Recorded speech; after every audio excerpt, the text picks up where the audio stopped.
భారతదేశంలో mutual funds యొక్క ఆస్తుల విలువ 53,40,000 కోట్లు.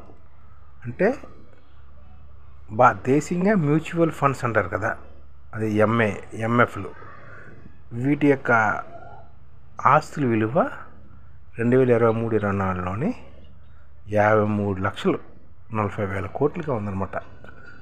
ఒక్క సంవత్సరంలోనే 14 లక్షల కోట్ల మేరకు పెరిగాయన్నమాట. ఇందుకు ప్రధాన కారణం రిటైల్ ఇన్వెస్ట్ పెట్టుబడులు, లాభాలు పరుగుతీస్తున్న ఈక్విటీ మార్కెట్ల ప్రభావం అన్నమాట. కలిసి 2020 నుంచి 2020 వరకు గరిష్టంగా ఎఫ్ఎం ఆస్తులు బలపడుతూనే ఉన్నాయన్నమాట. అలాగే పోర్ట్ఫోలియోల సంఖ్య 17,78 కోట్ల మంది పోర్ట్ఫోలియోలు అన్నమాట. సరికొత్త రికార్డు ఇది. అలాగే మహిళల సంఖ్య కూడా బాగానే పెరిగింది. ఇప్పుడు 14 లక్షల కోట్ల వరకు పెరిగింది కదా. 2023లోని దీని విలువ 39,42,000 కోట్లే. కానీ ఈక్విటీ, హైబ్రిడ్ సొల్యూషన్ తదితర రిటైల్ ఇన్వెస్టర్లు భారీగా ఇన్వెస్ట్ చేస్తున్నారు అన్నమాట. పరిశ్రమ ఆస్తుల్లో వీటి వాటా 58% కాగా పోర్ట్ఫోలియోల సంఖ్య 80% ఆక్రమించిందన్నమాట. ఇవన్నీ ఈ మ్యూచువల్ ఫండ్ల యొక్క క్యాపిటల్ మార్కెట్లో పెరుగుతున్న కుటుంబ పొదుపునకు ప్రతిబింబిస్తుందన్నమాట.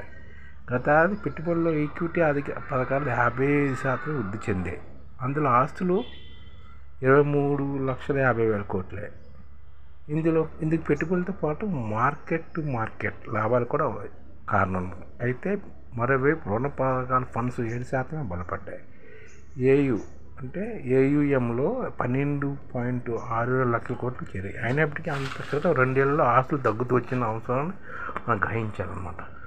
ఇప్పుడు క్రమబద్ధ పెట్టుబడులు సిప్ పథకాలు ఇన్వెస్ట్ ఆదేశంతో వీటి సంఖ్య నెలసరి నిలకడ పెట్టుబడుల్లో 19,300 కోట్లు పెరిగాయి అన్నమాట. పూర్తి ఏడాదితో పోల్చుకుంటే సిప్ పథకాల వల్ల 2 లక్షల కోట్ల నికర పెట్టుబడి లభించాయి. ఇది ఇన్వెస్టర్లో పెరుగుతున్న ఆసక్తిని పెంపుతుంది. అంతేకాకుండా క్రమశిక్షణ కూడిన పెట్టుబడులు ప్రతిబింబిస్తున్న దేశీయ ఎఫ్ఎం పరిశ్రమలో గత ఏడాది మైలురాయి వంటిది. ఏయూ చెప్పుకోదగ్గంగా 14 లక్షల కోట్లు పెరిగింది అన్నమాట.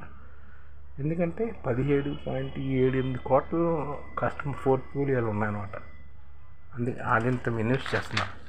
53 లక్షల కోట్ల రూపాయలు మన ఎఫ్ఎం ఆస్తులు ఉన్నాయి, గుర్తించాలి.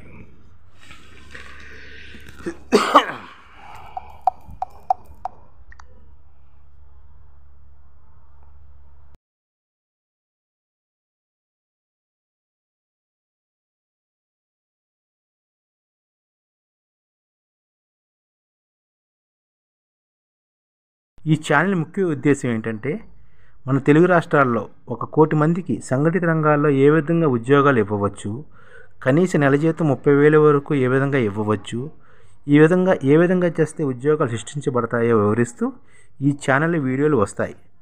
అలాంటి వీడియోలు మీకు కావాలంటే మన ఐడిఎఫ్ భాస్కర్ ఛానల్ని సబ్స్క్రైబ్ చేసుకోండి. ఐడిఎఫ్ అంటే ఇండియన్ డెవలప్మెంట్ ఫోర్స్. ఈ వీడియోలు చూసిన తర్వాత మీకు నచ్చితే లైక్ చేయండి, మీ ఫ్యామిలీ మెంబర్స్కి షేర్ చేయండి, మరియు మీ ఫ్రెండ్స్కి షేర్ చేయండి. Thank you. నమస్కారం.